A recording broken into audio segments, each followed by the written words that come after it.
হরে কৃষ্ণ। জয় জগন্নাথ বলতে সুধা মহারানী জয়। বাঞ্ছাকল কৃপা সঞ্জয় বচপতি তানাম পবন বৈষ্ণব নম। সকল বৈষ্ণব শ্রীচরণে আমার দণ্ডবোধ প্রণাম। আজকে আমরা একটি বিষয় নিয়ে আজকের এই ভিডিওটা বানানো হচ্ছে, যে বিষয়টা আমাদের বৈষ্ণব সমাজের সবচেয়ে গুরুত্বপূর্ণ এবং সবচেয়ে আমাদের সম্মানীয়।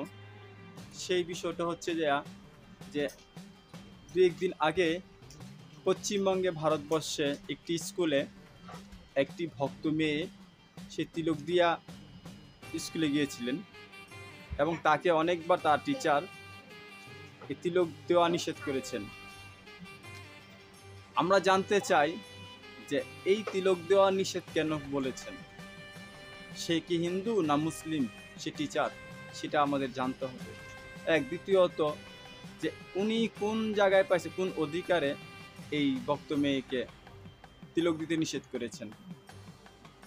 আজকে ভারতবর্ষের মতন একটি মহৎ রাষ্ট্রের ভিতরে একটি স্কুলের ভিতরে যদি একটা টিচার একজন ভক্ত মেয়েকে সে তিলক দিতে না করে, তা আর কোথায় নিরাপদ জায়গা পাবে? আর কোথায় আমাদের সনাতন ধর্মের মানুষের সেই কালচার ফুটিয়ে তুলবে? তাই প্রথমে বলবো আমি যে পশ্চিমবঙ্গের যেই শাসক, পশ্চিমবঙ্গের যেই মাথা, সেই মাতাকে বলবো যে উনি সেই মুখ্যমন্ত্রী মমতা ব্যানার্জিকে বলবো যে আপনার রাষ্ট্রে এখন এইভাবে সনাতন ধর্মের মানুষকে ধর্ম থেকে পিছনে ঠেলে দিতে চেষ্টা চলছে।